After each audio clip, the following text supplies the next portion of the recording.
Have you ever been told that children need consistency?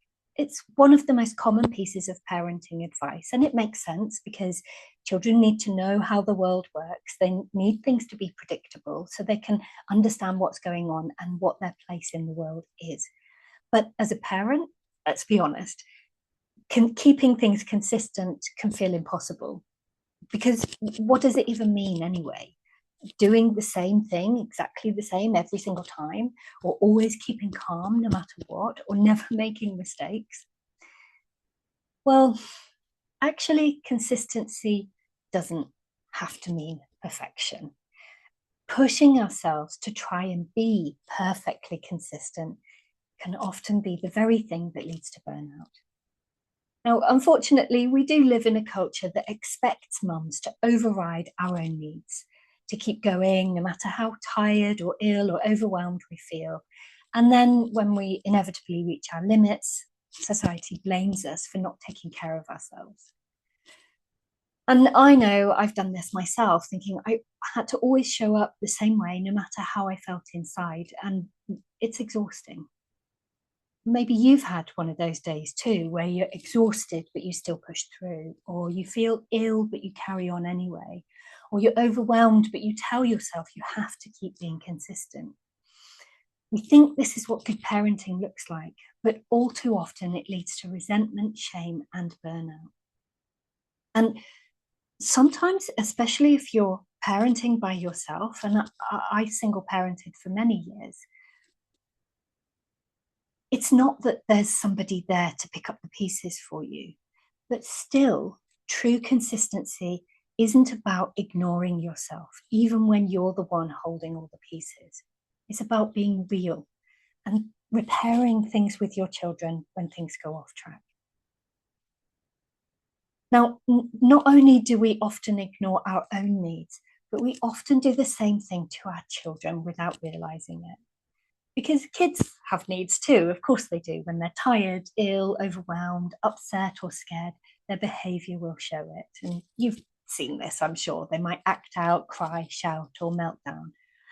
But if we respond with, "You're okay," when they're clearly not, or "You're so brave for not crying," or "Just do the thing that I said," or otherwise, then we're actually teaching them to override their own needs as well.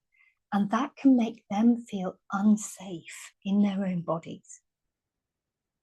So, if consistency doesn't mean perfection, then what does it mean? Well, it means showing your children that you are the anchor, not the rules, not the routine, you.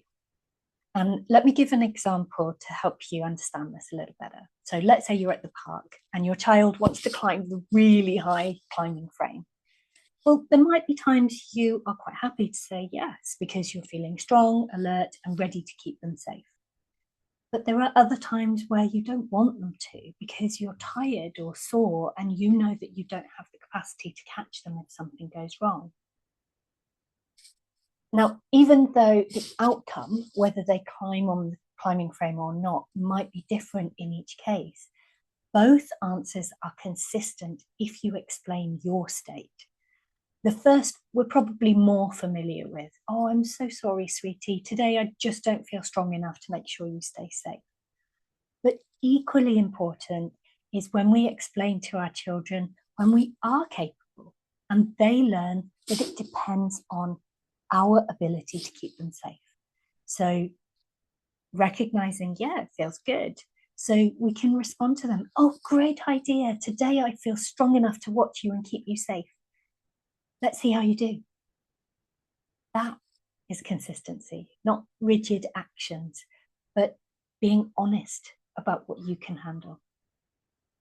And also, children don't need us to never mess up.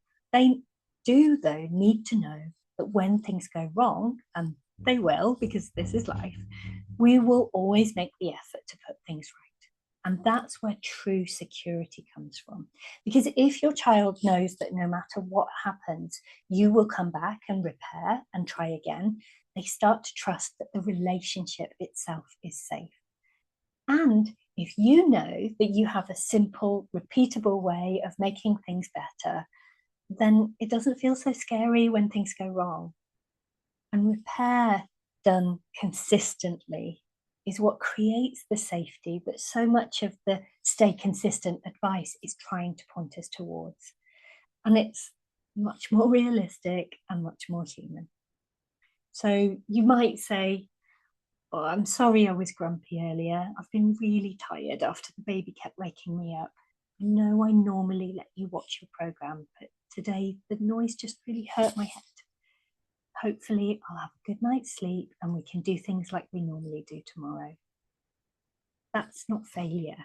That's letting your child know that you have changing needs too. And you're showing your child how to make things better and how to take care of themselves by modeling it for them and how they can learn to honor their own needs too. So let's drop the myth that consistency means doing the same thing every time or being perfect. Real consistency is about anchoring your child to you, not to the rules. It's about making repair a priority again and again and again so that they know that even when things wobble, you'll find your way back to them. And the beautiful thing is, the more we practice giving ourselves grace, the more tolerant and flexible we become with our children. So I invite you to take a breath, know that you're doing enough. And remember, consistency isn't about getting it right every time. It's about being real and repairing when you need to. So if this video resonated with you, please hit subscribe and share in the comments. What's one moment of repair you've had with your child that really mattered? And if you'd like more support, download my free guide, 5 Tiny Shifts to Help Your Child Feel Safer. You'll find the link below.